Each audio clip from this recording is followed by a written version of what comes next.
like, this is a serious video. This is not a joke. Can you think back about that?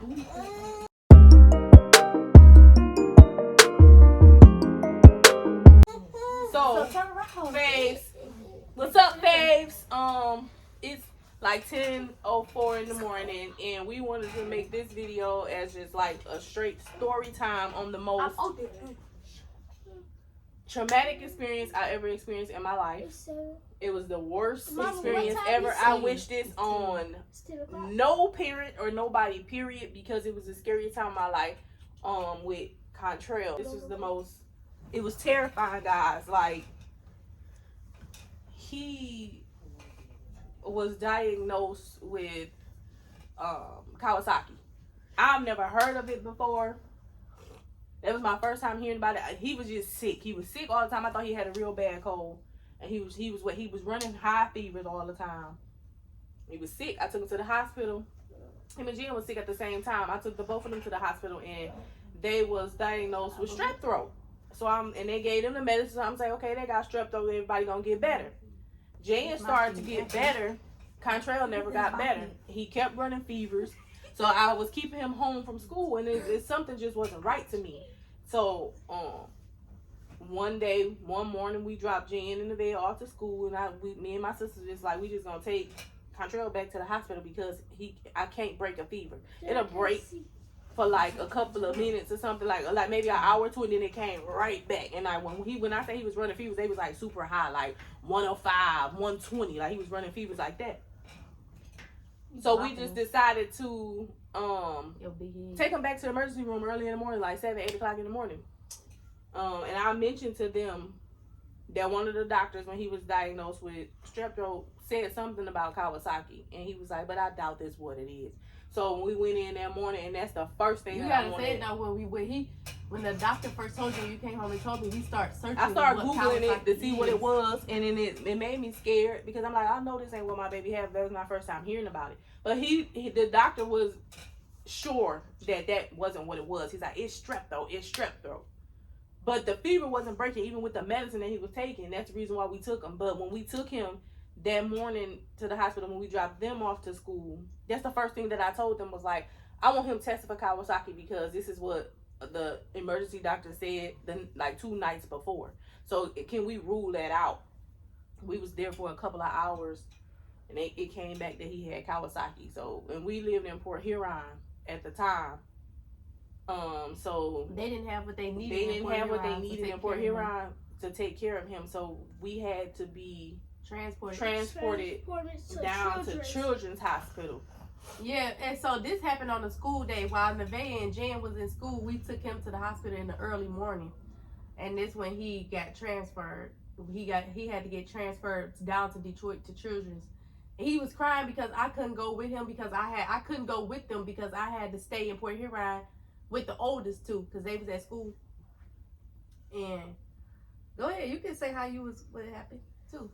So what happened was, so TT couldn't go, so I was crying and stuff like that. I was like, I want my TT, and then we was on the ambulance, and then the mama was holding my hand, and I was not crying. But when we got there, I start crying because I said I want my TT, and mama was right there. So, but we had to wait in the children waiting for the people to come and show us where we gonna be at, and then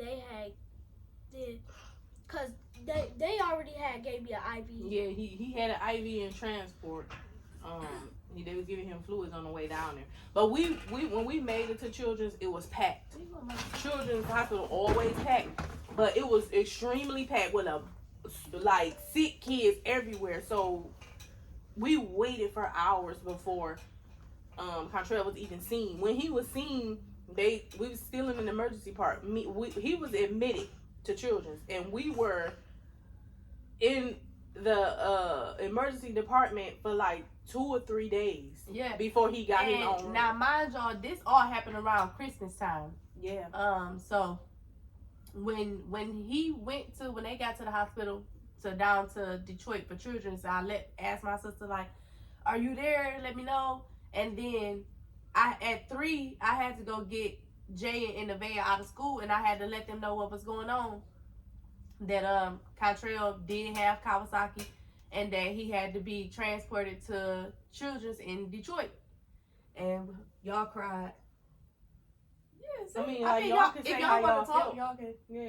I mean, I thought he story had time. surgery. I'm not saying nothing. Thought he That's had why I some had surgery. cried. You thought he had to have surgery? So, just a quick let you know what Kawasaki is. Kawasaki was a disease. It's some type of infection that he had in the blood vessels of his heart.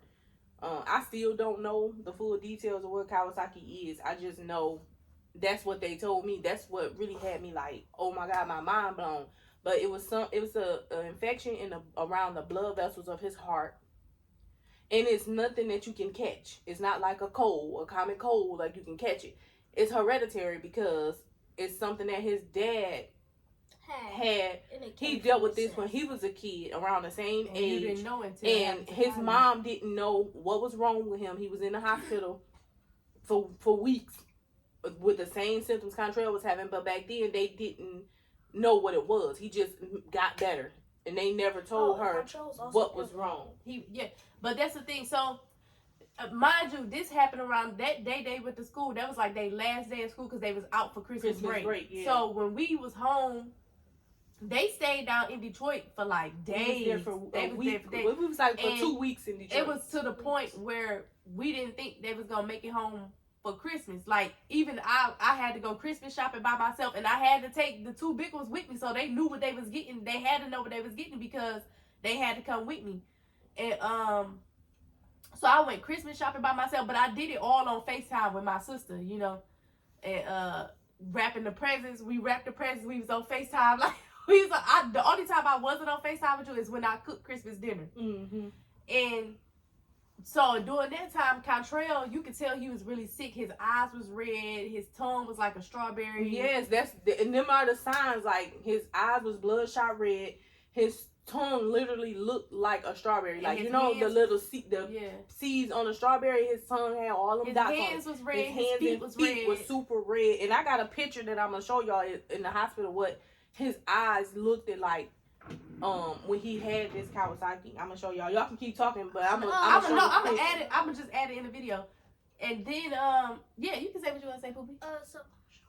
So my hands was red and stuff like that, and my feet all around my feet, like at the bottom, just at the bottom, not the top. Yeah. But it was both of my feet, both of my hands. My hands kept getting red.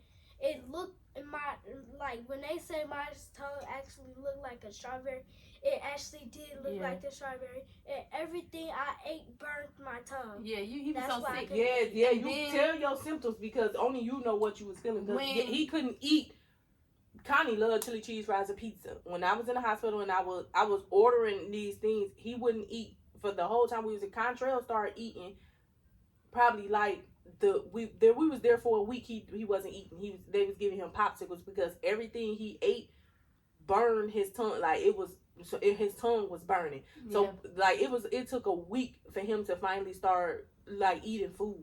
And then, because, like, when they was there, I asked my sister, like, did they start the treatment yet? And she was like, no, not yet. And I was just like, what's taking them so long to start him on the treatment that he needs? Yeah, and the treatment is,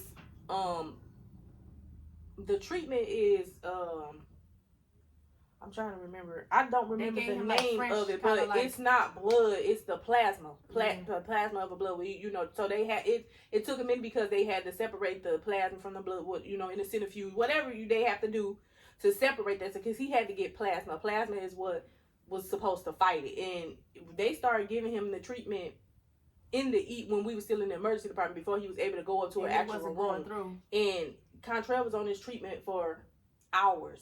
And his temperature just kept going up. It was never coming down. To the point they had to come in and with ice bags and stuff him with ice bags because he was just burning up. He was never getting it because the IV that they gave in Port Huron was clogged. Like, they didn't give it to him the right way. So he was never receiving that. And a whole bag of treatment. Too, so he was hard severely dehydrated. And a whole bag of treatment was a waste because he got none of it because his IV was clogged. So he had to we finally was able to go to a room, Uh, and they had to do a new IV line and start the treatments then, and it didn't work right away. Like, he was super sick and he was weak on energy. You could tell how you felt. So when I was weak, like, Mama had, like, literally, when I was so weak, Mama had to literally stand me up, cause I couldn't get up. I could get up, but I couldn't like move around like that, cause every only thing I did was sleep, and when I didn't really eat, like Mama said, the food that they had gave me there, I didn't eat, cause everything tasted disgusting. Everything I ate burned my tongue. I felt weak, and my head was hurting all the time. I was hot and stuff, and I know, but I was hot and stuff, and I caught Jay, and I think I barely talked to the man, did I? You talk to us sometimes, but you talk to me more. I was constantly on your calling your iPad. Like, I talked to Jan, too. Angie called me all day. This girl will call my phone back to back. It would be 2, 3, 4 in the morning. She was calling. She stayed checking on me, like, and she took care of my big babies because I couldn't be there with them. So she was like really supportive. Like, she was holding it down at home, and trying to calm me down at the same time at the hospital because I was a wreck. They cried, like, when the bigger kids, they cried when they thought that y'all wasn't coming home for Christmas, because I had to tell them, like, they might not, come home for Christmas, and they cried because that was the first Christmas that we was all separated from each other, and it was hard. It was so hard to be away from. Oh, but when we got the great news that he was able to come home. We was able to come home Christmas Eve. Like, we made it home like 7, 8 o'clock that night. Letting them open up their first present. I want to go. Go ahead. Somebody go ahead. What is this? I don't know. Can you see what that says? Karaoke machine. Wait, y'all. What's yours? Jay, what's yours? Oh my God! That paper tub. Oh my God! Y'all got it in my favorite color too. I'm gonna be singing on this. I got Mortal Kombat. Oh, he got Mortal Kombat. What's that one? The new motor. Yeah. Yeah. He was able to go home. They had me on this what's Medicine. that? Yeah, he was taking aspirin. He had to take aspirin every day for me to get better. for his heart. And it was so hard because he couldn't catch a cold while he was taking he couldn't aspirin, catch but a he had cold. to go back to school, so we had to inform the school about how he can't afford to catch a cold. He couldn't the catch aspirin it, so he had to taking. wear his mask. Like, when everybody wore it in COVID time, he was not able to do no type of sports. Like, at recess, he had to stay in school inside the building and play computer games because he wasn't allowed to run or do. His heart was enlarged. The walls of his heart, the blood vessels in his heart was enlarged. So that was the aspirin was to try to shrink those because it was super large. He was going back and forth to the cardiologist for his heart. I couldn't like when I was at school, say in gym, even in art, when she'll say that we were gonna play some catch ball, I couldn't really play because I was catching it, and I told my mama I was checking in with my mama. And tell them where they had to send you at school when it was time for gym and stuff or outside recess. They had to send me in the office. I was in the office daily basis, towards at the end of the day, and every time I got home, Mama and Titi was checking on me, and they had the fever on. But when they didn't know I had Kawasaki, they was up all night. We was up all night.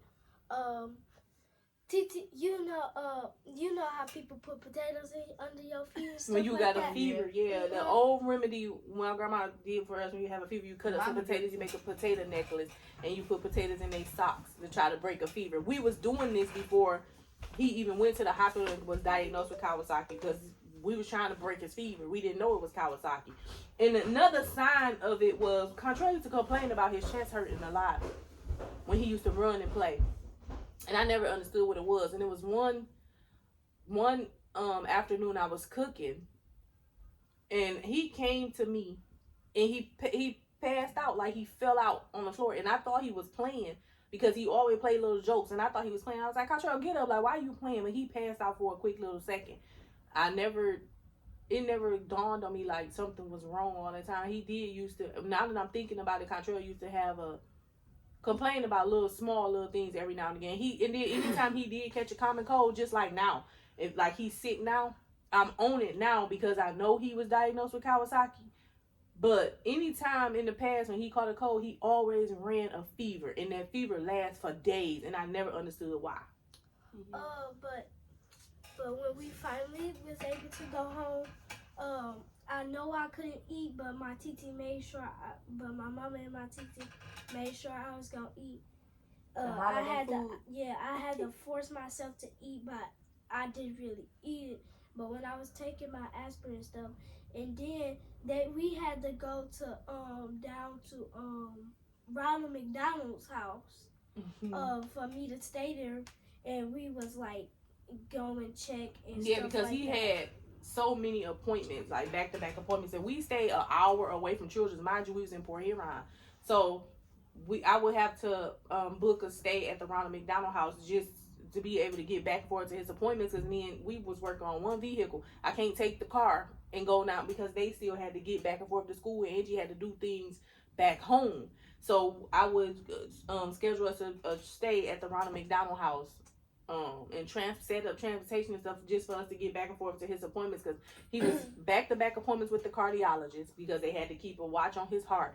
And he also had appointments, which I'm not going to name the doctors, but he had an appointment with a kidney doctor as well, because this stuff was affecting his kidneys, which it still is till this day. And now is he doing a lot better? Like his heart, so far he does not have to see the cardiologist because his heart vessels returned to normal.